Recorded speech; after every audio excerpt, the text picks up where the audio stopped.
professora Adriana. Ela é doutora em Desenvolvimento e Meio Ambiente, mestre em Desenvolvimento e Meio Ambiente também.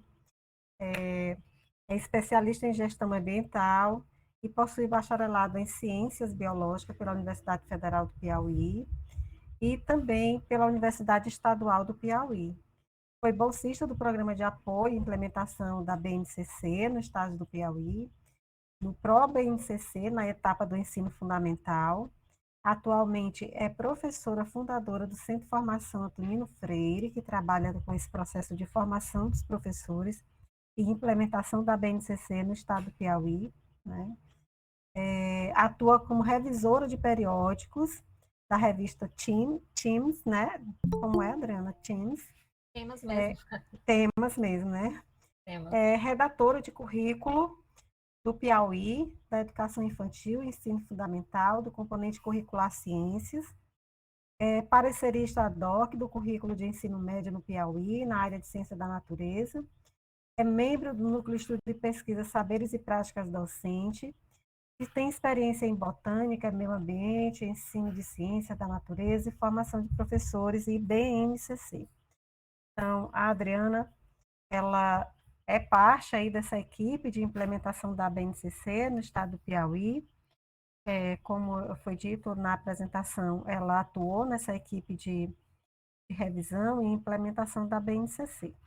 Então, seja bem-vinda, Adriana, aqui é o SEAD, aqui é o nosso turma de estágio 1, onde a gente veio aqui discutir essa temática com nossos alunos. Um abraço e muito obrigada, Adriana, por estar aqui com a gente. O professor Juscelino, você já conhece, é nosso colega aqui da disciplina, e o Oswaldo, né, que é nosso braço direito aqui. A turma é sua, Adriana.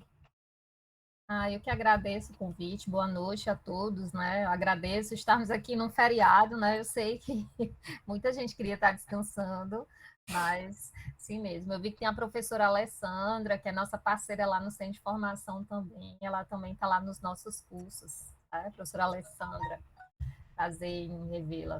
Então, a gente vai falar hoje um pouco sobre a BNCC na sala de aula, né? Perspectivas contemporâneas. Primeiro, eu queria que vocês dissessem para mim, eu vou copiar aqui para vocês um link, usar o Mentimeter, não sei se vocês já usam, eu queria que vocês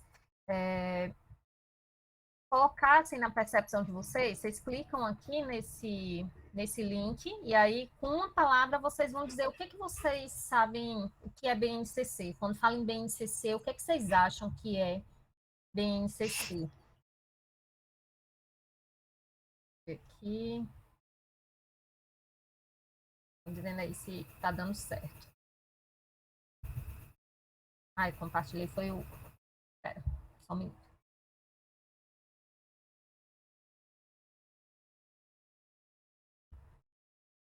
Já estão colocando aqui, que eu estou vendo.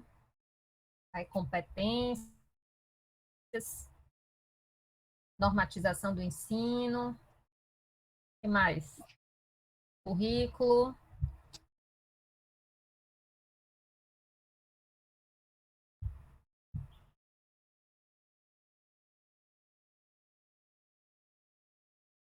Notas.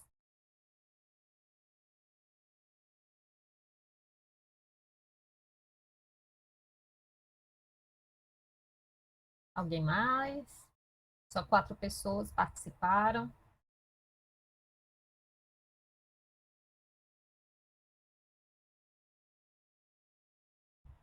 Então, vamos seguindo. Então, BNCC, a gente vai ver, né, que a BNCC, gente, é um documento normativo que veio, né, para abalar as estruturas, né? Tem gente que ama e tem gente que odeia a BNCC.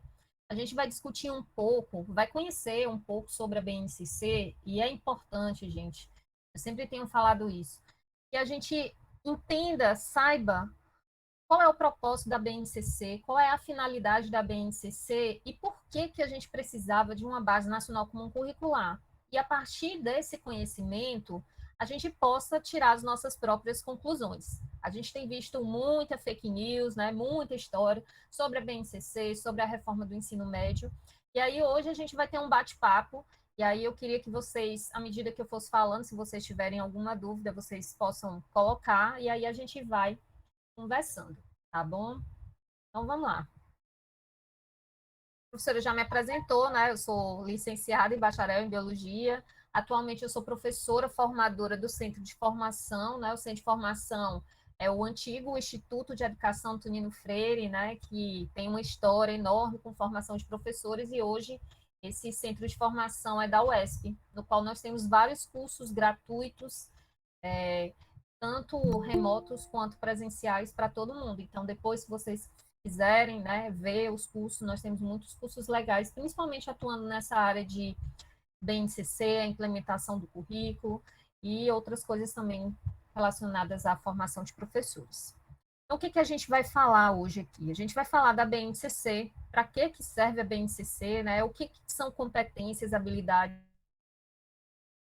e as competências emocionais. E quando surgiram, né, teve muita discussão, o professor dizendo, agora eu vou ser psicólogo do menino, a gente vai ver, principalmente no momento que a gente está vivendo hoje, né, vocês têm acompanhado as notícias, como as competências socioemocionais, elas são importantes no processo educacional. Então, a base surgiu quando, gente? A primeira coisa que a gente tem que entender é que a base ela não surgiu do nada, né? Existe uma previsão de que a gente necessitaria de uma base desde a Constituição Federal. Lá no artigo 210, né, já se previa a criação de uma base nacional comum curricular, só que aqui era voltado para o ensino fundamental. Passaram-se os anos, em 1996, a LDB, no artigo 26, ela já trazia também essa ideia de uma base nacional comum curricular, só que ela trazia para toda a educação básica, o que foi reafirmado, né, em 1997 com os PCNs, né, os PCNs vieram como se um arranjo do que seria, né, porque o que a gente tinha? Né? O Brasil ele tem um tamanho continental, então muitas vezes o que era ensinado aqui no Piauí, na mesma série, na mesma faixa etária, não era o que estava sendo ensinado na Bahia, no Rio Grande do Sul. Então, era necessário uma base. E aí a gente vê os PCNs que veio como uma proposta de orientações, né? Só que os PCNs, ao contrário da BNCC, ele não era obrigatório. Muita gente fala agora, então os PCNs não deixaram de existir. Os PCNs continuam como material de consulta, né? Mas a base ela é diferente dos PCNs porque ele é obrigatório. Né? Então, em 2013 também, né, as diretrizes curriculares reforçam a Base Nacional Comum Curricular. Em 2014, o Plano Nacional de Educação, esse Plano Nacional de Educação, ele traz as metas para a educação nos próximos 10 anos. Então, esse plano vai vencer em 2024. Ele já trazia uma Base Nacional Comum Curricular, né, como estratégia para alcançar 4 metas. Então, a gente vê que não é algo novo, né? Como a gente tá ouvindo falar muito sobre BNCC, mas desde a Constituição se fala em BNCC. E somente a partir de 2015 a gente começou a elaborar essa BNCC. Né? Então, teve a primeira versão da BNCC lá em outubro de 2015. Houve uma consulta pública, então, os professores da rede estadual de todo o Brasil, rede municipal, né?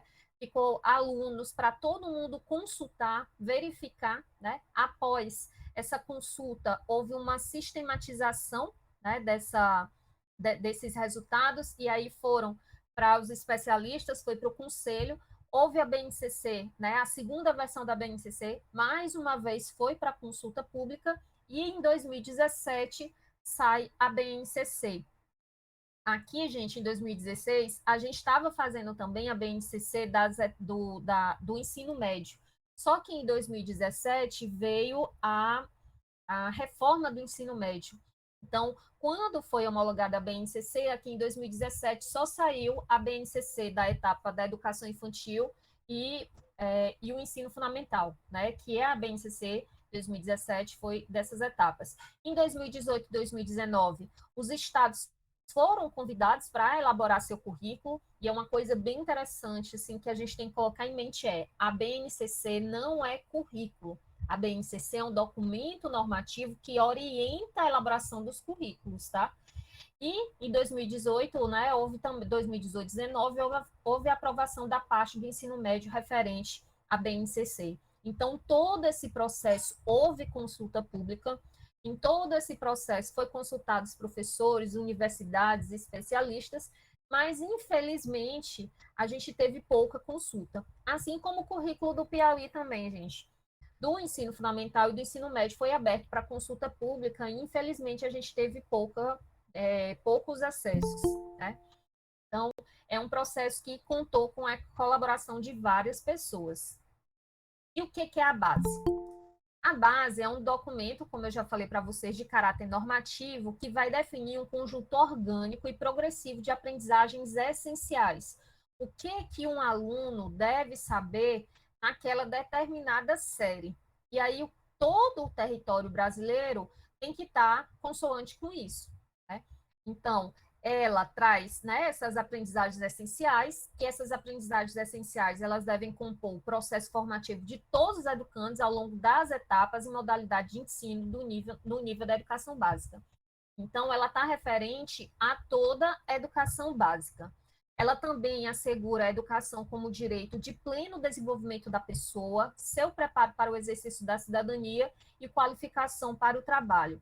A BNCC traz muito forte a ideia dessa questão do desenvolvimento da pessoa, e aqui não é só nos aspectos cognitivos, né? Aqui eu falo no desenvolvimento pleno, ela traz como pilar a educação integral, e a educação integral que a gente vai falar, ela visa desenvolver nos vários aspectos da dimensão humana. Para que serve a BNCC? Né? Então, a BNCC, ela traz as aprendizagens essenciais que devem ser promovidas, né? Deve ser promovido o desenvolvimento integral do aluno por meio de 10 competências gerais, para que eu possa apoiar a escolha e concretização dos projetos de vida e a continuidade do estudo desses alunos. Outra palavra-chave também que vocês vão encontrar é o protagonismo juvenil e o projeto de vida. Né? Por quê? A gente sabe que durante muito tempo a educação ela vem acompanhando o que demanda a sociedade, só que infelizmente várias pesquisas estavam apontando que os alunos não estavam sendo preparados na escola para serem inseridos no mercado de trabalho. Né? Tem até uma pesquisa da Fundação Lehman, e ela entrevistou jovens que saíram do ensino médio e detectou que uma das maiores críticas dos empregadores é que os alunos não sabiam preencher uma planilha, não sabiam mandar um e-mail, não sabiam responder um e-mail. Então, eles não tinham, apesar de serem nativos digitais, né, que a gente vai falar mais tarde, eles não tinham as habilidades necessárias, eles não tinham essas habilidades da cultura digital, por exemplo, que é uma habilidade e uma competência que está no meio desses jovens. A base, né, ela vai influenciar a formação inicial e continuada dos educadores, então ela já vem influenciando, né, por isso que a gente está aqui hoje falando sobre a base, tanto as graduações, né, a produção de materiais didáticos, se vocês observarem, por exemplo, os livros mudaram. Quando você vai para o livro do ensino médio, ele traz, por exemplo, ele não traz mais o livro de inglês, né? Ele traz o livro da área de linguagens. Ele não traz o livro de biologia, química e física. Eu tenho um livro da área de ciências da natureza.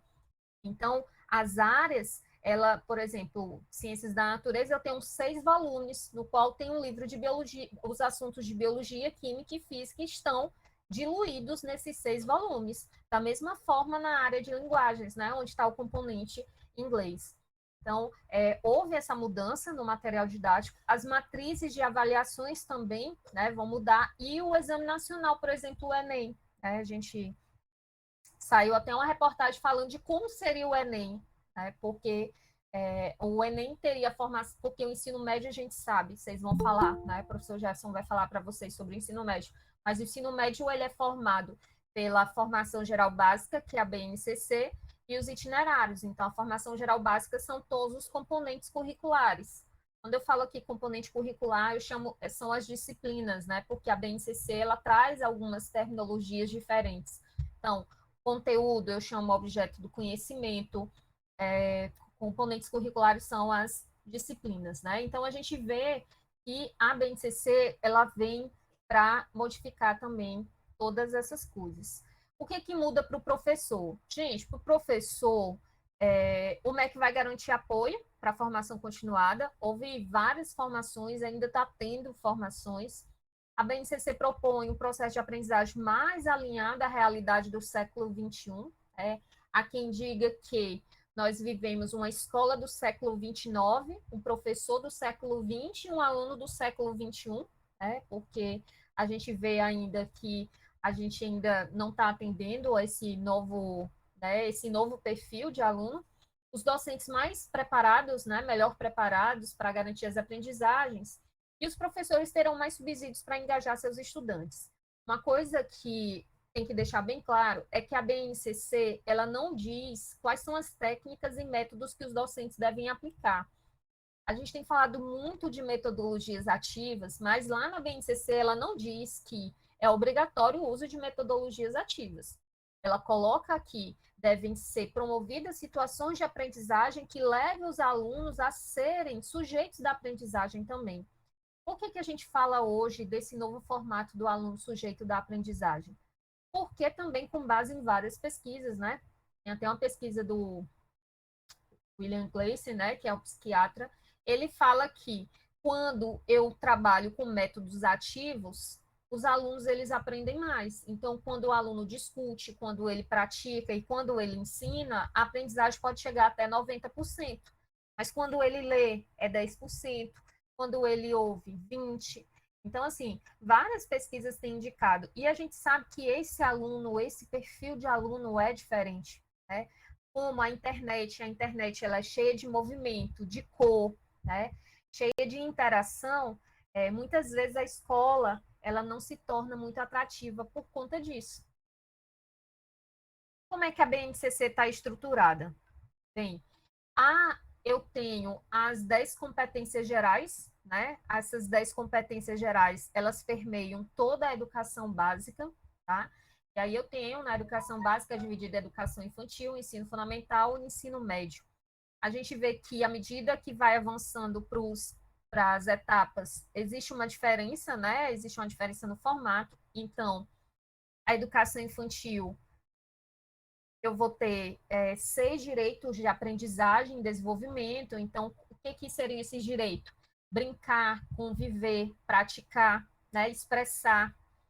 E aí, dividido em campos de experiências, que são 5.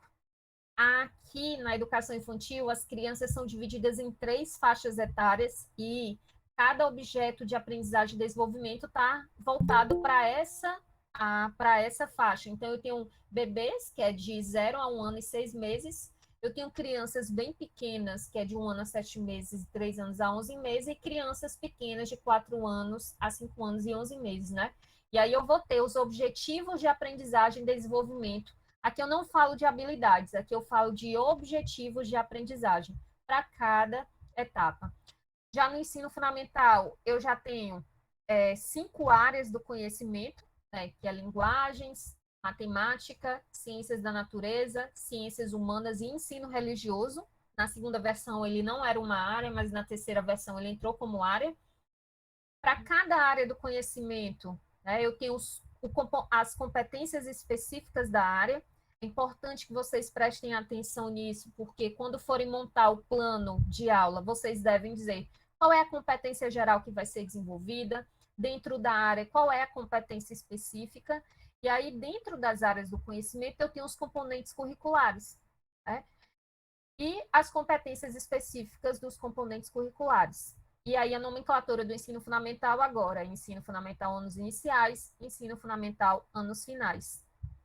Eu vou ter as unidades temáticas, né, que na área de linguagens eu vou ter os eixos também, né, os objetos do conhecimento e as habilidades. Lembrando que as habilidades, elas estão relacionadas à ação, né, e elas estão relacionadas ao aluno, é o aluno que vai fazer. A gente vai falar depois. Então, o ensino médio eu vou ter 4 áreas do conhecimento, aqui não vai entrar o ensino religioso, eu tenho competências específicas da área, e eu tenho como obrigatório, nos 3 anos do ensino médio, língua portuguesa e matemática. Ah, Adriana, quer dizer que não vai ter inglês, não vai ter biologia, não vai ter química e física, só vai ter no primeiro ano, no segundo, no terceiro? Gente, é importante que vocês analisem o currículo do Piauí. No currículo do Piauí foi garantido que todos esses componentes curriculares vão estar nos 3 anos, tá? Então, a gente tem visto muitas fake news aí, muitos currículos, né, aí no Facebook, por exemplo, dizendo que não vai ter as outras disciplinas. Mas isso não é verdade. Então, por isso que eu estou dizendo para vocês, a BNCC, ela traz as orientações, né? E quando a gente foi elaborar o currículo, você não podia tirar o que tinha na BNCC, né? Mas você poderia acrescentar. Então, toda essa parte específica, por exemplo, de cada regionalidade foi colocada no currículo. E aí, só para mostrar para vocês, né, que existem as habilidades, e as habilidades elas são montadas por meio de um código alfanumérico. Então, eu tenho o primeiro par de letras vai dizer a etapa, aqui nesse caso é EI, que é educação infantil, mas se for EF é ensino fundamental e se for ensino médio é M. O primeiro par de números sempre está relacionado à faixa etária, né? Aqui no caso da educação infantil, eu disse para vocês, são 3 faixas etárias, o 02 está relacionado a crianças bem pequenas.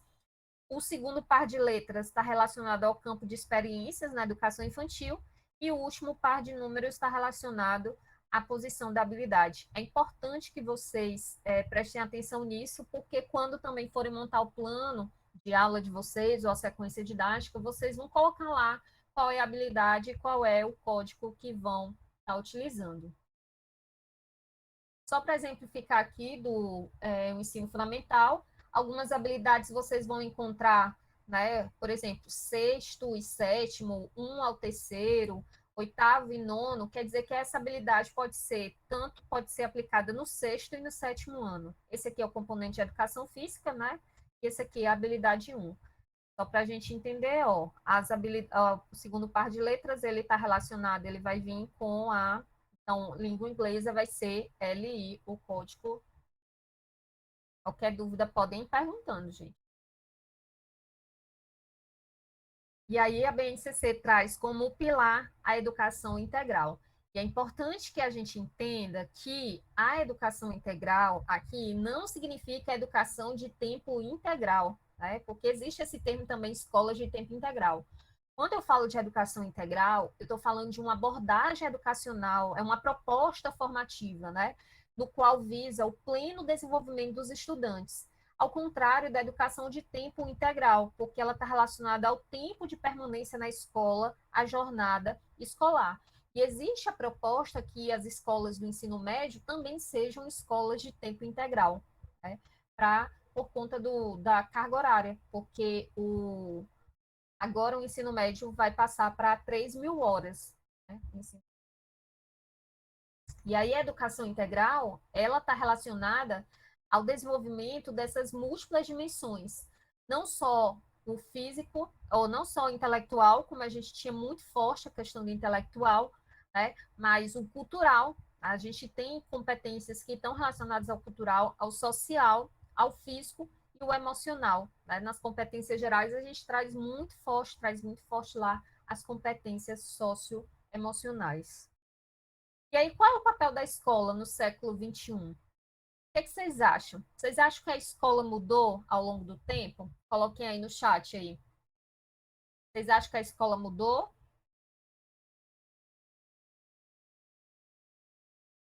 Falem comigo, para não achar que estou sozinha aqui.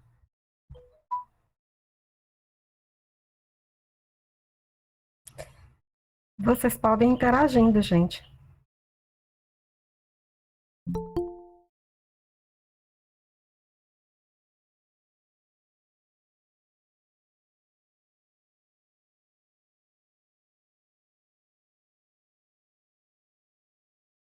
O Liriel está dizendo que mudou sim. Quem mais acha que mudou? O que você acha que mudou, Liriel? O que você aponta como mudança na escola?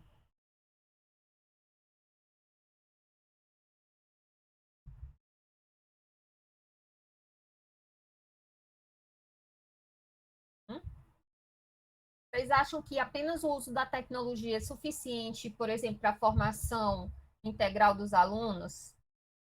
Né? A gente tem falado muito das tecnologias, né? A tecnologia como a salvação da lavoura. O que vocês acham?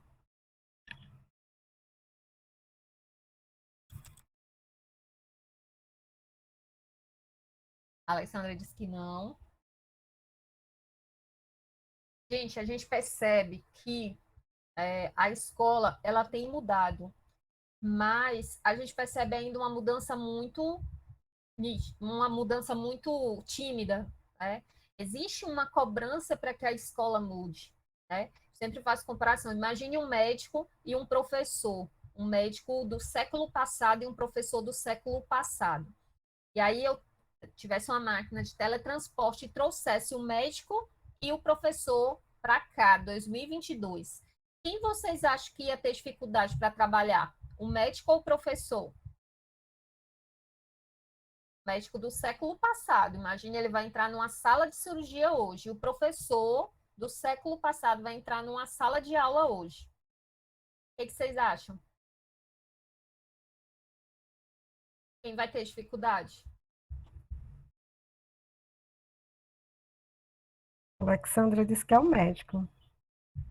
O Lirial disse também, e ele disse que o processo de mudança é muito lento.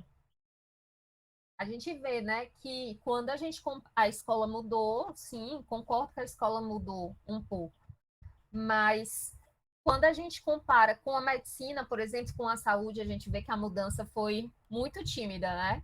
Imagine um médico hoje, ele do século passado, que não tinha nada de tecnologia, e ele vai agora para.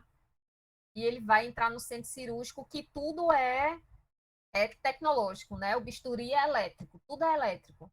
E o professor ainda continua aquelas cadeiras enfileiradas e o quadro. Tem muita tecnologia, mas a gente tem visto, por exemplo, que a tecnologia não tem sido é, utilizada por todo mundo.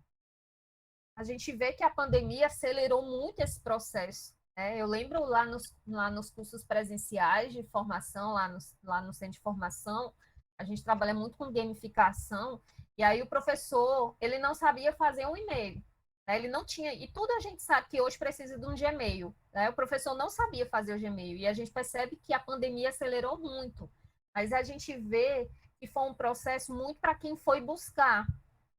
Tem histórias assim de professores que pediram demissão porque disseram que não iam conseguir se adaptar. Então, a gente vê que a tecnologia ela é importante, né? Ela é uma ferramenta que veio nos ajudar bastante. Eu estou aqui em Teresina, né? Quantas pessoas estão aqui, né? Avelino Lopes, de Curimatá, de tão distante, a tecnologia tem aproximado a gente, tem feito a gente realizar muita coisa, mas ela não é suficiente para essa formação integral do aluno. E a escola, né, a BNCC traz uma proposta, né, existem muitas falhas ainda, né, existem muitas coisas a serem discutidas, mas é uma proposta que a gente vê mais alinhada para essa escola do século XXI. E o que seria essa escola do século XXI? Qual é o papel dela? A escola do século XXI, gente, ela tem um papel não só de informar, não é só eu dizer algo para o aluno, né? Mas ela tem um papel também de formar esse aluno, de libertar e transformar. O que depende também muito, quando a gente fala, né? Sempre coloca como se o professor fosse o responsável de salvar tudo. E não, né? É mesmo da comunidade escolar. Então, depende muito dessas relações entre funcionários, professores, alunos, da família, né, e dos órgãos e entidades públicas. Então, a escola do século XXI, ela não traz, né, só esse aspecto de trabalhar o cognitivo, ela traz o desenvolvimento desse aluno em todos os aspectos. E aí a gente fala tanto desse aluno, mas quem é o aluno do século XXI? Quem é esse aluno? O aluno do século XXI, a gente vê que depois da Segunda Guerra Mundial, a gente começou a ser dividido por gerações. Né? E aí eu tenho a geração a geração X, né, que a gente vê que à medida que vai avançando essas gerações, o modo de fala, a vestimenta, né, como a interação ela muda. Então, a geração X, que é dos nossos avós, né, eles falavam, eles conversavam, né, depois nos falamos, meu amigo. A geração Y, que é a geração dos milênios, né, que é da década de 80, né, falou, amigo. E a geração Z, né, que ninguém quase entende o que, que ela fala, né, falou, alguma coisa do tipo. E hoje a gente tem a geração alfa, que é essa geração desses meninos que vão entrar agora no ensino fundamental, que é da educação infantil, né? A geração Z, ela já é conhecida por ser uma geração, né, nativa digital. Nós, da geração Y, né, quem é da década de 80, sabe que a gente não é nativo digital, a gente chama de imigrante digital, mas a gente conseguiu acompanhar um pouco a tecnologia, né? Mas essa geração Z e a geração alfa, ela nasceu na tecnologia. Quem não conhece, quem não tem um sobrinho, um primo, um filho que com 3 anos pega um celular, desbloqueia o celular, instala aplicativo, faz tudo no celular, né? Então, essa é a geração alfa. Geração Z, a gente tem vários exemplos assim, né? Essa geração Z também existe a facilidade, né? Que ela tem acesso ao computador, 9 em cada 10 possuem celular. A gente vê também que eles preferem conversar por mensagem do que conversar mesmo, falar. Inclusive, é uma coisa bem interessante, porque, gente, eu não sabia, mas você fazer uma ligação hoje é falta de ética. Você não pode ligar para a pessoa, né? Que loucura. Eu tenho que mandar a mensagem, mas eu não posso ligar, porque eu vou estar interrompendo a pessoa. Então, eu tenho que mandar a mensagem e que, se a pessoa estiver disponível, ela vai responder. E no meu tempo da universidade, a gente não tinha um WhatsApp. O que a gente tinha muito era mensagem de texto e o MSN, né? Eu sou do tempo da internet de escada. Então, imagine aí, né? Nós que somos imigrantes digitais, eu não sei a idade de vocês, mas a gente é acostumado a ligar. E aí a gente vê como a questão da tecnologia também influencia a nosso modo de vida. Tem até uma série bem interessante, se vocês quiserem assistir, a Black Mirror, não sei se já viram, mas tem um episódio lá falando sobre a internet, né, sobre as redes sociais. E é engraçado que a comunidade, ela vive as pessoas, o status das pessoas, a riqueza das pessoas está relacionado à quantidade de likes, de curtidas que elas têm. Então, elas já acordam de manhã, a pessoa está acabada, destruída, mas ela liga a câmera do celular, ela tem que estar lá perfeita. E aí, tudo que ela faz, ela posta. Né?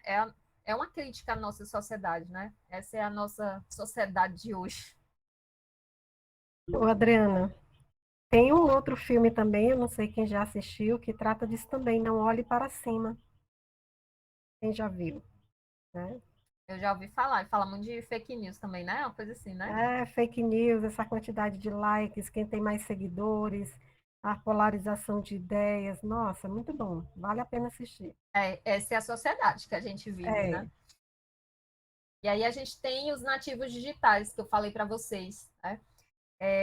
E olha aqui exemplos de nativos digitais. Eu tenho o Owen, e vocês me perdoem se eu estiver falando errado, né? Ele tem 10 anos, ele mora em Boston, né, com os pais e uma irmã, mas além de ser um jovem estudante, ele também é um jovem inventor. Ele criou um pino de golfe inteligente, capaz de medir a velocidade e o ângulo de uma tacada. Ele tem 10 anos, gente.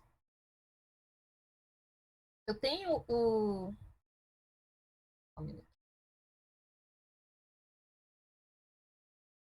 Ai, eu baixei aqui sem querer a coisa, peraí.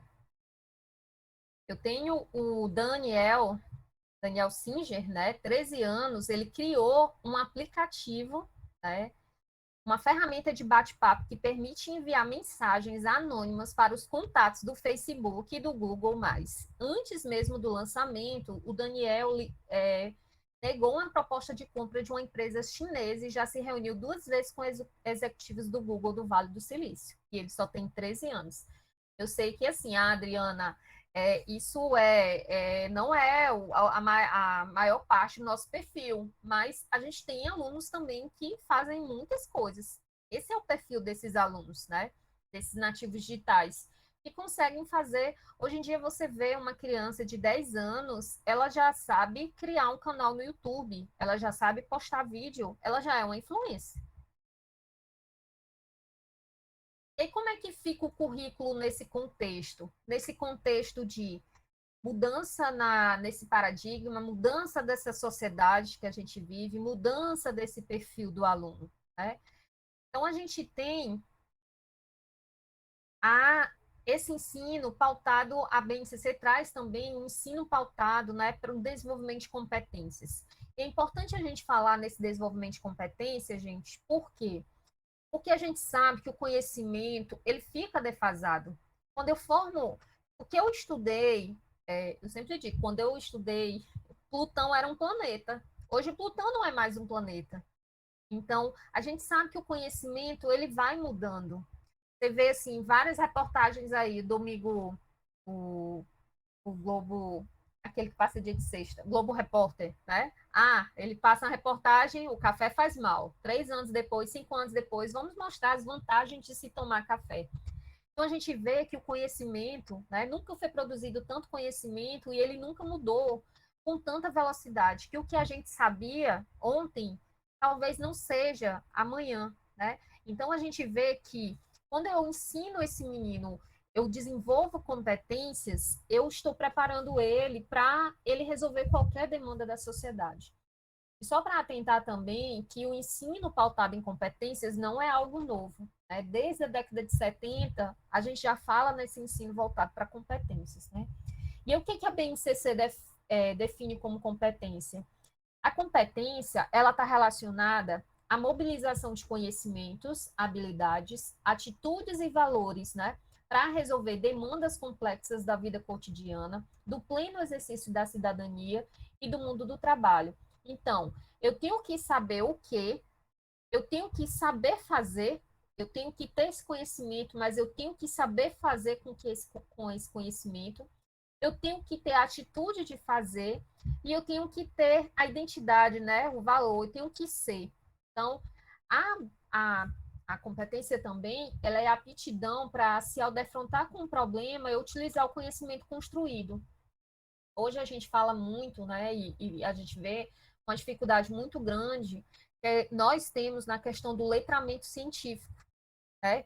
O conhecimento está aí e muitas vezes a gente aprende as coisas na escola, na universidade e eu não consigo resolver. Por exemplo, a gente estuda lá em biologia as células. Lá, a gente estuda o componente do sangue. Eu pego um exame de sangue e eu não sei decifrar aquilo dali. Eu não sei dizer o que tem ali. A gente estava discutindo sobre as vacinas.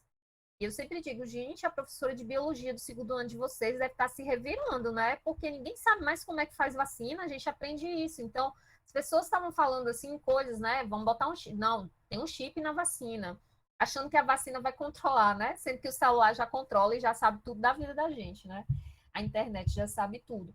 Então, a gente vê que a gente tem muito, a escola tem muito se pautado no conhecimento, mas na hora de o aluno conseguir utilizar esse conhecimento para resolver uma demanda, um problema, né, no dia a dia, no cotidiano, ele não tem conseguido. A competência também é a capacidade para adquirir conhecimentos e resolver problemas que todo aluno brasileiro deve aprender ao longo da educação básica. Já a habilidade é a aplicação do conhecimento para resolver uma situação do cotidiano, né? Simplificando bem, é o aluno saber fazer algo. E aí, só para exemplificar, né, na leitura de um texto, eu tenho um indivíduo nas séries iniciais, ele vai, por exemplo, aprender a ler e a escrever. Quando ele domina esse processo, podemos falar que ele tem habilidade de ler e escrever. Ele sabe fazer. O importante é que, com essas habilidades, ele alcance a compreensão de um texto a partir da sua leitura. Caso ele tenha habilidade, ele sabe escrever, ele sabe ler, mas ele não consegue compreender, interpretar esse texto, ele não é competente. É a mesma coisa. Eu vou tirar minha carteira de motorista. Eu estou habilitado, mas eu não sei dirigir, eu não consigo dirigir, então eu não tenho a competência de dirigir. Né? Eu tenho, eu aprendi, eu estou habilitado, eu tenho conhecimento, mas eu não sei fazer. Então, Quando eu penso em competência, competência eu penso no conceito de uma é chave, né? Então é conhecimento, eu tenho que ter o conhecimento, mas eu tenho que saber fazer algo com esse conhecimento. Eu tenho que ter atitude, eu tenho que fazer algo e também está relacionado com a identidade. E por que a gente trabalha com competências e habilidades na escola? A gente vive vive hoje na era tecnológica e da informação, né? Então, nunca se produziu e se consumiu tanto conteúdo na história da humanidade, em todos os níveis e áreas da sociedade. Isso a gente já falou, que o conhecimento, ele não existe uma verdade absoluta sobre a questão do conhecimento que eu aprendo hoje. Pode ser que amanhã venham outras pesquisas e indique que não é aquilo que eu pensava, né? E aí a gente sabe que isso se deve à facilidade que a gente tem em acessar as informações e conteúdos, principalmente depois do surgimento da expansão da internet. É importante também a gente perceber que com, né, a sociedade mudou e que o perfil, a gente fala do perfil do aluno mudou, mas o papel do professor também mudou. Né? Antes eu tinha um professor que ele era o detentor, conhecido como detentor de todo o conhecimento. E aí o professor dizer que não sabia algo era inadmissível, né? Era vergonhoso. Só que a gente sabe que hoje o conhecimento está na palma da mão do aluno. Basta ele pesquisar no celular dele, né? Pesquisar lá no Google, ele acha algo. Então, o professor, hoje, ele entra mais como um orientador, um facilitador, um mediador. Por quê? Se por um lado a gente nunca teve tanta informação, por outro, a gente não sabe qual é a informação válida, o que é verdade. A gente vê muito, a gente muito bombardeada, é por isso que se fala tanto em fake news, né? Porque a gente hoje está sem saber o que é certo e o que é errado. E aí, só para exemplificar, só para ficar mais claro essa questão da competência, né? Então, ela está relacionada a conhecimento, que é conhecer, conscientizar, saber o que é e o porquê, a habilidade que é experimentar, ter a técnica e capacidade, a atitude é praticar, né, querer fazer, utilizar, e o valor, gente, está relacionado a vivenciar, valorizar e ser, tá? E aí eu trago para vocês as 10 competências gerais. Essas 10 competências gerais, elas devem ser desenvolvidas ao longo de toda a educação básica, né? Então, ter um conhecimento, pensamento científico, crítico e criativo, repertório cultural, comunicação, cultura digital, trabalho e projeto de vida. A gente tem muito forte a questão do projeto de vida lá no ensino médio. Inclusive, os alunos, a partir do primeiro ano, terão uma aula de projeto de vida, mas o projeto de vida, ele é uma competência geral que deve ser trabalhado desde as séries iniciais. A argumentação, né, é uma competência, o autoconhecimento, o autocuidado, a empatia e cooperação, a responsabilidade e a cidadania. Então, aqui a gente tem competências cognitivas, mas a gente também tem competências socioemocionais. Então, o que significa o conhecimento? Está relacionado a valorizar e utilizar os conhecimentos sobre o mundo físico, cultural, social e digital, né? O pensamento crítico, científico e criativo. Aqui, gente, é para todas as áreas, tá? Não é só relacionado às ciências. Quando a gente fala científico, pensa que está relacionado às ciências, mas não é. Exercitar a curiosidade intelectual, utilizar as ciências com criticidade e criatividade, repertório cultural, que é valorizar as diversas manifestações artísticas, a comunicação, utilizar diferentes linguagens, a cultura digital, né, que é uma ferramenta por conta desse novo formato, né, desse perfil desse aluno. Então, é para a gente compreender, os alunos compreenderem, utilizar e criar tecnologias digitais de forma crítica, significativa e ética, ao trabalho de projeto de vida, a argumentação, o autoconhecimento, a empatia e a responsabilidade de cidadania. E aí eu tenho, como eu falei para vocês, as cognitivas, que são as competências próprias dos conteúdos escolares, dos componentes curriculares, como eu tenho lá conhecimento, pensamento crítico, científico, e as socioemocionais, que são as competências de cunho social, emocional, inter e intrapessoais. E aí, só para exercitar aqui, eu queria saber das 10 competências gerais, qual vocês tiveram lá na escola de vocês ou durante a graduação de vocês, que vocês estão fazendo, estão quase terminando. Quais as competências que eu vou colocar aqui vocês tiveram quando vocês estudaram? Quem pode me dizer? Pode colocar número. Foi a 1? Não, foi desenvolvido a 9, a 8, a 7.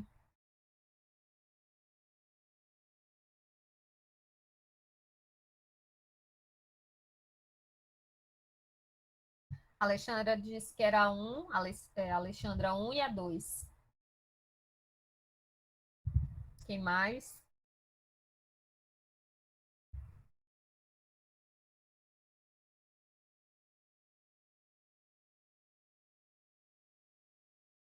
Qual dessas vocês sentiram falta? Eu senti falta da empatia e cooperação, né?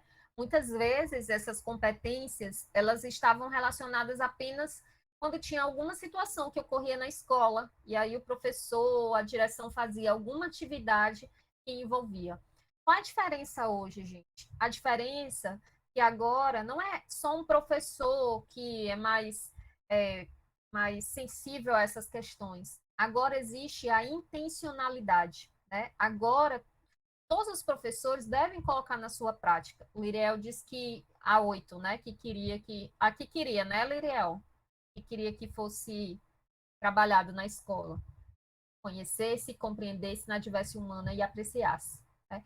E aí a gente vê, gente, como isso é importante hoje, né? A gente vai já falar sobre as competências socioemocionais e a gente vê o drama, né, que a gente vive com o retorno ao presencial, né? O que que tem acontecido?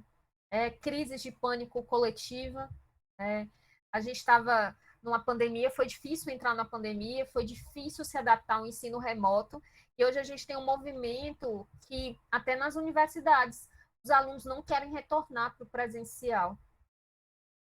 Então, a gente está vivendo muitas dificuldades. E aí a gente vai falar um pouco sobre as competências socioemocionais, né?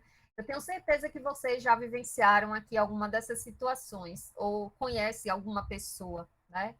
Roberta é uma excelente especialista e conhece muito bem o assunto. O problema é que ninguém entende o que ela fala. A gente encontra muito isso, né? Ou Marcos, ele poderia liderar qualquer equipe se dependesse de seus conhecimentos, porém ele é inflexível e não se dá bem com ninguém. O José, ele é muito comunicativo e trabalha muito bem em equipe, mas tecnicamente ele é fraco. E aí a gente vê tanto essas questões socioemocionais que interferem, né, no trabalho, no dia a dia, a gente está vivendo uma situação que ninguém ia imaginar, né? Não sei se vocês têm acompanhado, né? O Fantástico tem passado muito isso, né? Está com 15 dias que houve, né, uma crise de ansiedade em alunos. E aí acende um alerta para cuidados com a saúde mental. Especialistas apontam que a escola tem um papel relevante no apoio. Né? Nunca foi tão importante falar de competências socioemocionais. É importante que a gente entenda que as competências socioemocionais, elas estão de mãos dadas com as competências cognitivas. Quem nunca, né, foi fazer uma prova e tinha conhecimento, sabia do conteúdo, mas por conta do nervosismo e da ansiedade não conseguiu responder nada, não conseguiu fazer nada. E por que que a escola teria que trabalhar com as competências socioemocionais? A gente fica pensando, mas a escola está preparada, os professores estão preparados para trabalhar com as competências socioemocionais? A gente vê que os alunos eles passam a maior parte do tempo na escola. Então, muitas vezes o contato maior deles é com a escola do que com a família. Então, já que eles passam tanto tempo na escola e a escola tem um papel tão importante em formar, desperdiçar esse tempo seria até perigoso, né? Como a gente tem visto. Além dessa crise de ansiedade, a gente viu também no interior de São Paulo as crianças, né? Houve um episódio coletivo das crianças se automutilando. Então, assim, a gente percebe que existe um movimento na escola sobre isso, mas que a gente, apesar de estar trabalhando isso, já é uma orientação que a gente trabalhe com as competências socioemocionais, a gente ainda vê muita resistência para se trabalhar as competências socioemocionais. E é bem claro, e é claro, gente, que é que nem a questão do projeto de vida, né? Muitos professores agora, ao se depararem em trabalhar com projeto de vida, né? Porque o projeto de vida ele trabalha com 3 dimensões: a dimensão profissional, o que que você quer ser? A dimensão social, quem eu sou? né? E a dimensão profissional, social e a pessoal, né? A pessoa é quem eu sou, a social, qual é o meu papel no mundo, né? Então, assim, a gente fala, mas e o professor? Qual é o projeto de vida do professor? É, as competências socioemocionais. Como eu vou trabalhar as competências socioemocionais se eu, como professor, não sou habilitado, né? Não tenho. Então, assim, é um exercício mesmo, e a gente sabe que a escola já faz isso. A gente já faz atividades na escola que trabalham a empatia. A gente já faz atividades que trabalham o autoconhecimento. A questão, né, voltando mais uma vez sobre isso, é a intencionalidade. Agora, não vai ser, eu não vou falar só de gravidez, né, quando aparecer uma aluna grávida na minha escola. Eu não vou falar de drogas quando aparecer um problema. Eu não vou falar sobre automutilação, sobre essa questão do autoconhecimento, sobre a empatia, sobre a argumentação, só quando acontecer um problema. Agora não. E aí isso tem que ser trabalhado desde as séries iniciais. Então, as competências socioemocionais são habilidades que vocês podem aprender. A gente pode aprender a ser empático, né? São habilidades que você pode praticar e são habilidades que você pode ensinar.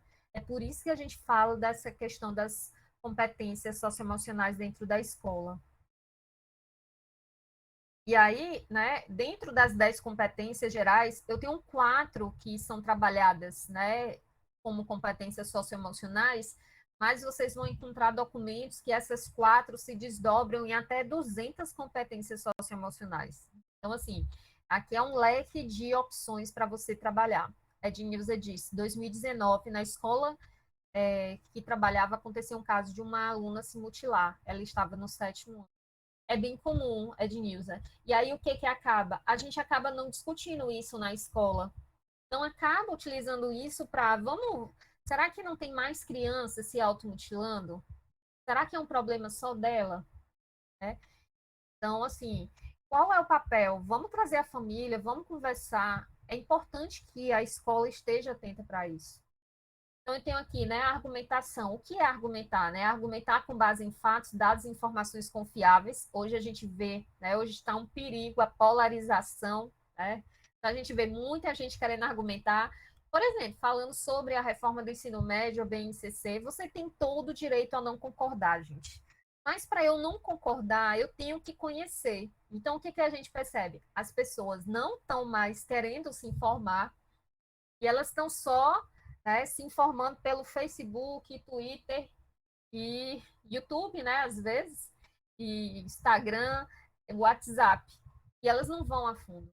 Então, para que eu preciso exercitar a argumentação? Para que eu possa formular, negociar e defender ideias, pontos de vista e decisões comuns, com base em direitos humanos, consciência socioambiental, consumo responsável e ética. O autoconhecimento e autocuidado, né, que é conhecer, se compreender, se na diversidade humana e apreciar-se. Para quê? Para cuidar de sua saúde física, há um caso de automutilação, né, e emocional, para reconhecer suas emoções. O que, que uma criança dessa está sentindo? O que, que tem levado a ela, o sentimento que ela sente que faz com que ela se machuque, né? A autocrítica, a capacidade de lidar com elas, que hoje também tem um grande problema, né, das pessoas não conseguirem lidar com as críticas e nem as autocríticas. A empatia e cooperação, que é exercitar a empatia, o diálogo e a resolução de conflitos, também que é outra questão, isso, Ednilson, os nossos alunos têm a gente como psicólogos, e aí é bem complicado, porque a gente, às vezes, se sente impotente, porque não consegue resolver os problemas. Né? Responsabilidade e cidadania, que é para agir pessoal e coletivamente e tomar decisões com base em princípios éticos, democráticos, inclusivos, sustentáveis e solidários. E aí, quais são as competências socioemocionais essenciais no mundo de hoje? Lidar consigo mesmo, é um grande problema. E aí, essa questão da autopercepção, autoestima e resiliência, né? A resiliência é uma característica ecológica que é muito legal, porque ela trata de você conseguir sofrer uma perturbação e voltar ao estado original. você conseguir sofrer uma perturbação, um baque, alguma coisa, mas isso não derrubar você, né? Lidar com os outros, né, que é outra competência socioemocional importante. A comunicação, a gente nunca teve tanto acesso à comunicação e nunca foi tão difícil se comunicar, né? Relacionamento e lidar com desafios. E a outra competência socioemocional é lidar com os desafios, né? Além de eu trabalhar comigo mesma, lidar comigo mesma e lidar com os outros, é importante que eu consiga superar os desafios, as demandas. Então, imagine nossos alunos, adolescentes, né? Eles estão lá no ensino médio, eles têm que decidir que eles querem ser, né? Qual a profissão eles vão seguir. Muitas vezes, eles seguem o que os pais querem, né? E aí, será que eles estão felizes? Então, é importante criar estratégias, escolhas socialmente responsáveis. E como eu falei para vocês, por que trabalhar as competências socioemocionais? De acordo com James Heckman, Prêmio Nobel da Economia de 2000, crianças cujas habilidades socioemocionais foram trabalhadas na primeira infância tiveram 44 mais chances de concluir o ensino médio e 35 menos chances de se envolver com problemas prisionais na fase adulta da vida. Então, existem várias pesquisas que indicam quando se trabalha as competências socioemocionais, as crianças, né, os adultos, eles são adultos mais conscientes, né, sabem do seu papel e que podem exercer o pleno exercício da cidadania. E é isso. Não sei se eu falei rápido. E tá aqui meu e-mail, né, caso alguém queira entrar em contato.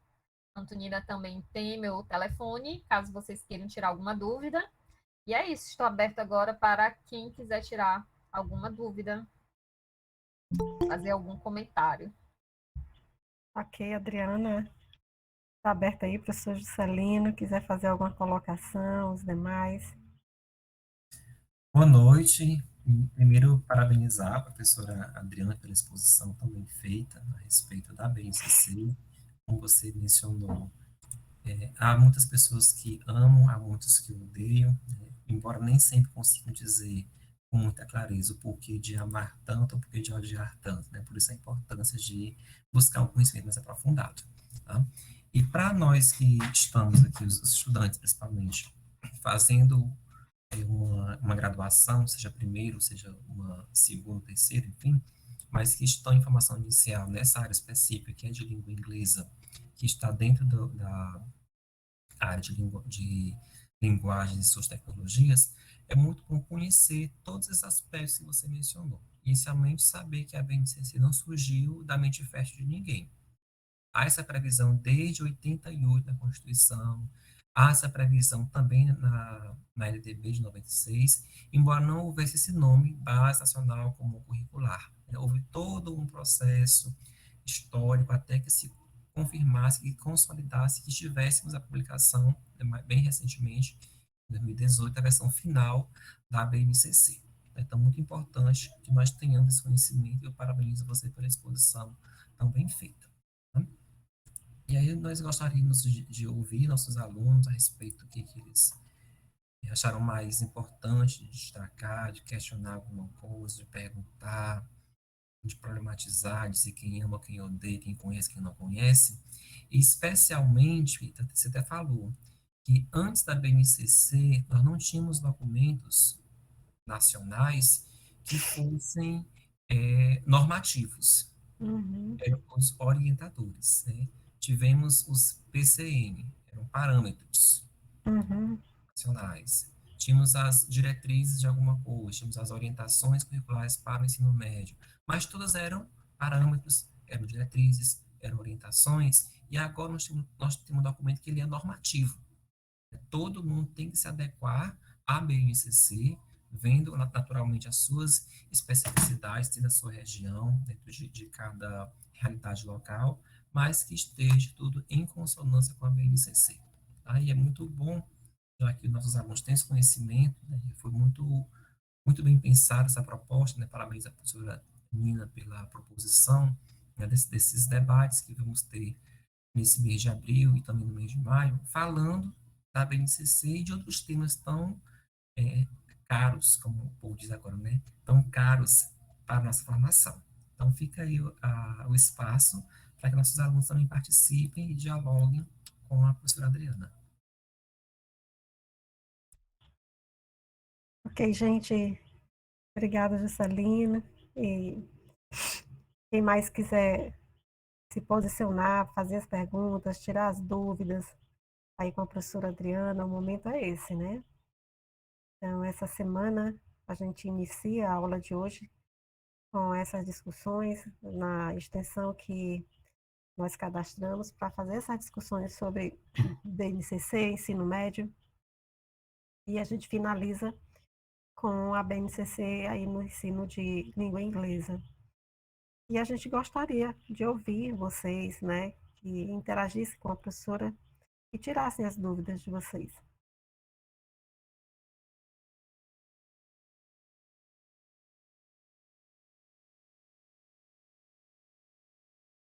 Ninguém?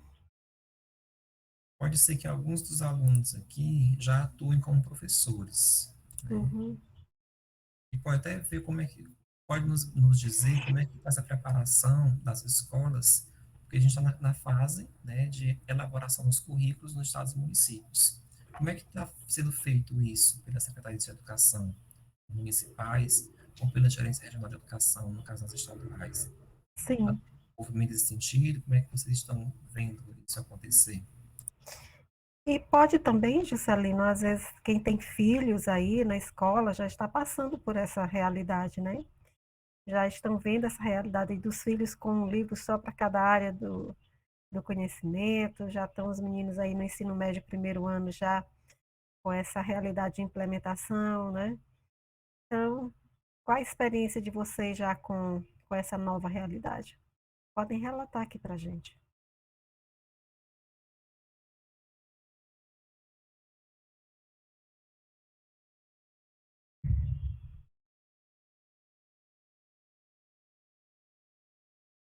Vocês podem ligar o microfone, gente, e falar. Ah, deixa eu ver aqui.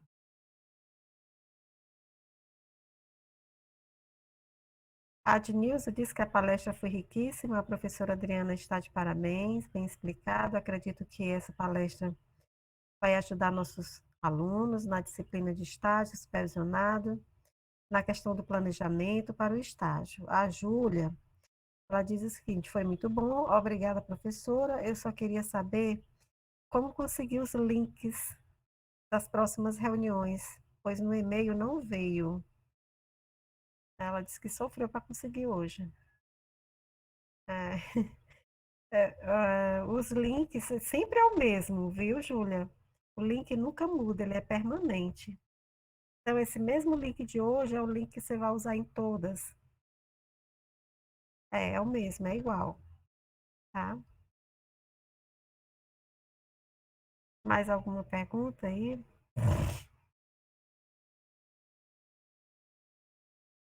Alexandra, eu gostaria de saber sobre a formação inicial de professores.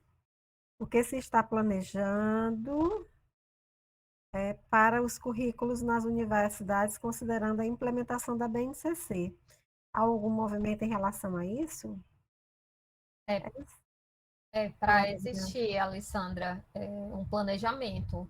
Só que ainda é muito estável isso, né? Porque assim, a BNCC, ela não fala muito, como o Celino falou, já vem de muito tempo e ela é uma política de Estado, né? Ela não é uma política de um governo.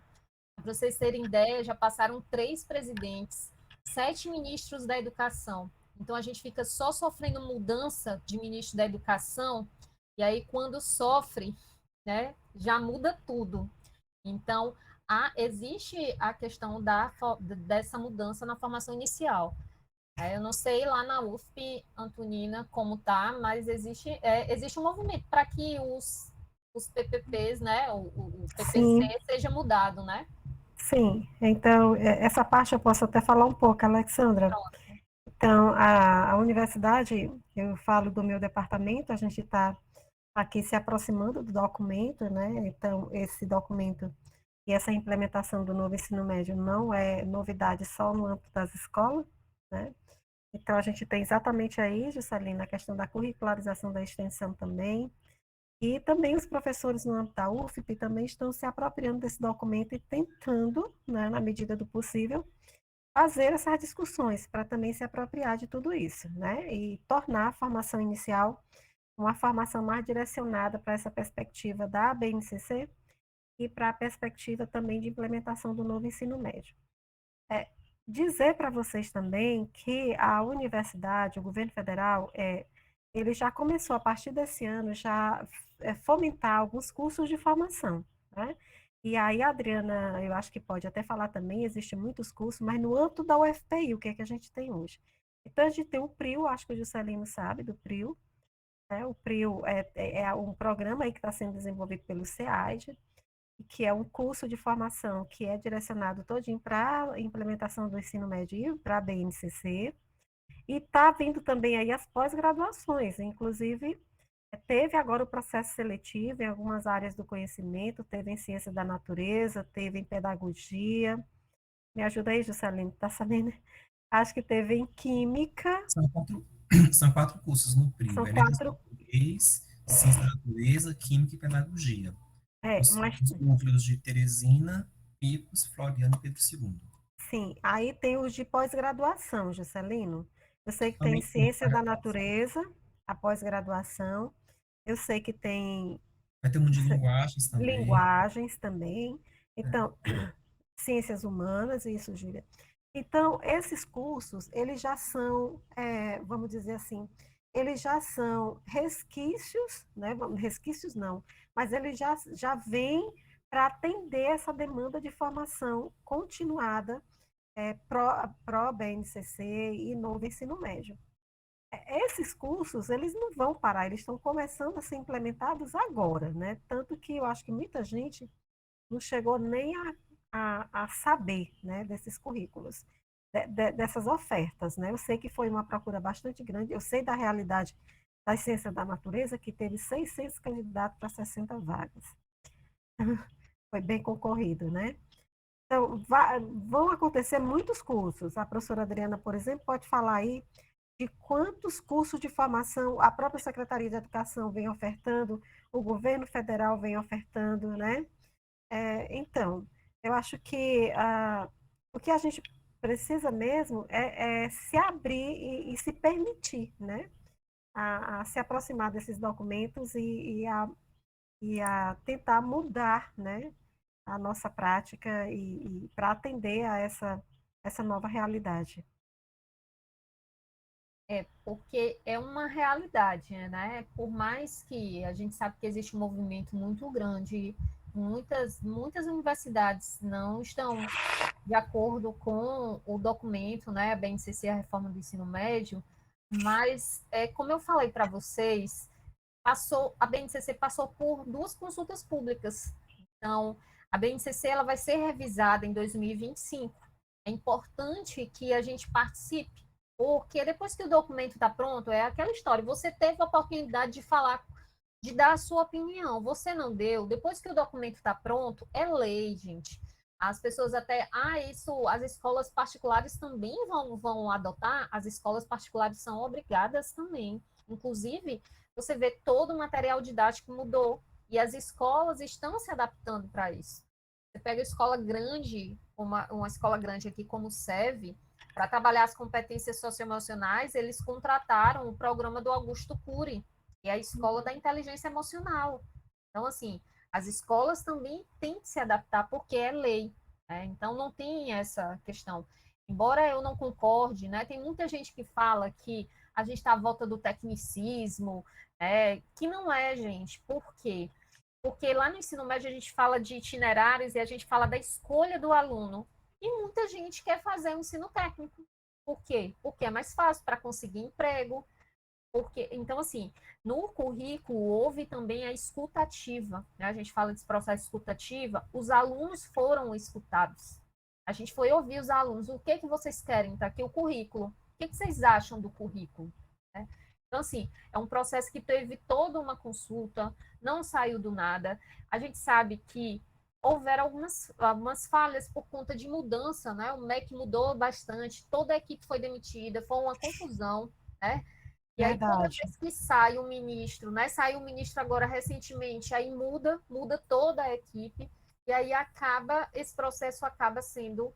Então, assim, a gente está caminhando em passos lentos, né, para essa implementação, porque infelizmente, acontece assim, né? A escola, ela já está tendo que se adaptar, e depois todo mundo vai ter que se adaptar, né? Foi feito o currículo, impactou lá na escola, o professor está correndo para poder se adaptar. Depois vai entrar aí o pessoal que está, muitos que ainda não estão na escola, né, mas vão estar na escola e vão ter que se adaptar também, né? A Alessandra diz, obrigada pelos esclarecimentos, a minha preocupação é pelo fato de estar no chão da escola e tendo que aprender caminhando. E É verdade, Alexandra. infelizmente, as propostas curriculares, infelizmente, são assim. Quem está sofrendo, a reforma do ensino médio, ela mudou muita coisa mesmo. E aquela história, você tem que estar disposto também. É importante que você leia, é importante que você entenda, até para eu criticar. Embora a gente não concorde com a BNCC, eu não posso chegar na escola e dizer, eu não gosto da BNCC e não vou aplicar, porque é obrigatório, todo mundo, tá tudo, o currículo já mudou.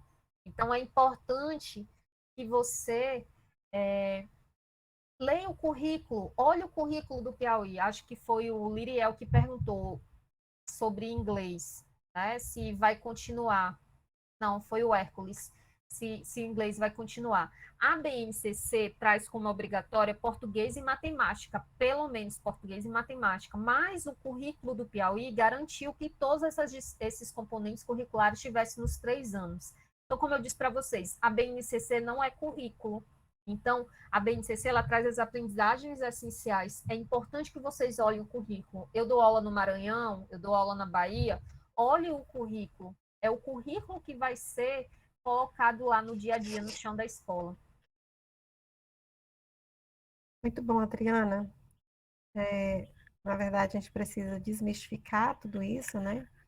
E está aberto a essas mudanças, né? Porque quando tem muita fake news, né? Quando a gente começou a ler tudo isso, a gente escutou, aí como você disse, muitos modelos de currículo que eram falsos, que não é a nossa realidade. Então, o Piauí tem esse documento já disponibilizado aí, tá? Eu acho que a gente pode até, Juscelino, baixar para eles, né? E colocar lá na plataforma esse currículo para Sim, vocês O terem professor o conhecimento. Jefferson vai até falar, né? O professor Ele Jefferson é da traz. equipe da implementação do currículo do ensino médio, então ele está Aham, dentro desse processo, né? Pode falar melhor. é.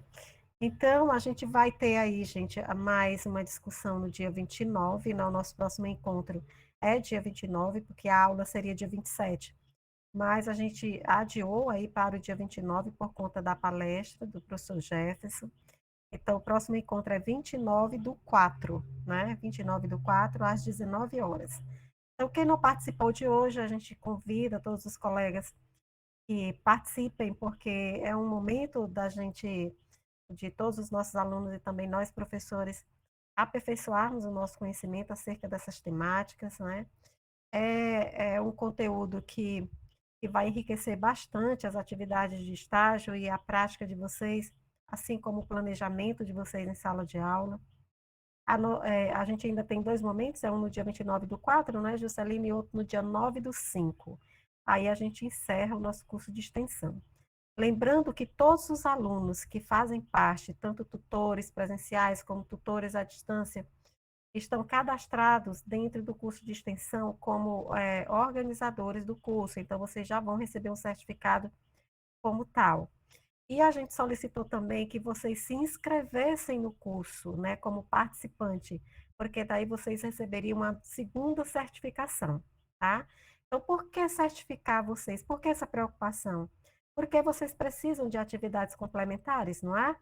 Então, é o momento de vocês receberem o certificado para depois colocar isso lá dentro das atividades complementares, tá bom? Então, quem não se inscreveu, a inscrição é até hoje, né? À noite, eu não sei se eu consigo. Juscelino, será que a gente consegue prorrogar até amanhã? Eu vou não. olhar. Não. Como começa hoje, não dá para Prorrogar, certo. Que o sistema Ok. entende que começou aquele curso, não pode se inscrever posteriormente. Não Mas se pode. tentar agora, ainda conseguem. Ainda conseguem se inscrever. Conseguem. Então, o importante é que vocês se inscrevam e participem desses momentos formativos das palestras. A gente teve o cuidado e o zelo de procurar colegas que trabalharam, que estão trabalhando nesse processo formativo de todo o estado do Piauí, desde a implementação, a Adriana veio desde a ProBNCC, então tem um conhecimento bem consolidado acerca de todo esse processo de construção e implementação da base aqui no estado do Piauí. Nosso próximo encontro é com o professor Jefferson, que vai trazer a nossa discussão sobre a implementação do novo ensino médio, porque ele trabalha com essa parte de implementação do ensino médio no estado do Piauí. E a gente encerra com o ensino de língua inglesa com o professor Raimundo, que inclusive é nosso colega aqui do SEAD. Bom, então, Adriana, a gente queria agradecer, tá? Mais uma vez você aqui com a gente, dizer que você está de parabéns, você tem um conhecimento muito bom, tá? E a gente agradece muito, amiga, a tua participação, né? O que você precisar no âmbito da UFP, nós estamos aqui, né, Juscelino? Em Teresina ou em Picos, tá? É o Empix. Vou para Picos próxima semana. Venha. Vou avaliar o curso de biologia da UESP. Ah, que legal. Se puder, Legal. passa na UFP para tomar um cafezinho. Pois pronto, vou terça-feira. Ótimo. Gente, eu agradeço a oportunidade, né? Deixei meu contato aqui. Aqui, gente, a BNCC é assunto para muitos, para muitos encontros, né? Aqui eu trouxe algo para que vocês se interessem, que vocês possam também terem sede para procurar, né? Espero ter desmistificado algumas coisas e eu deixo a mensagem aqui para vocês. Leiam, estudem, não acreditem em tudo que falem, né? Em tudo que falam. Porque tem muita fake news, tem muita gente que é contra, mas do jeito que estava, a gente precisava de uma mudança na educação, do jeito que estava, e não era senso comum, não. Os números já indicavam que a gente não estava, que a escola não estava cumprindo o papel dela. E aí a gente está atrasado, porque quando a gente vai olhar países como os Estados Unidos, Canadá, né, a gente vê que eles estão anos-luz na nossa frente, né? Quando a gente vai ver os programas de avaliação internacional, o Brasil sempre está lá em último lugar, e é mesmo nas escolas particulares. Então, o país ele é desenvolvido também, né? Ele tem que ser desenvolvido também em questão de ciência e tecnologia, por conta também do conhecimento. Então, a gente está perdendo muito, certo? Então, é isso. Estou à disposição, qualquer coisa, né? Podem me chamar de novo que eu venho.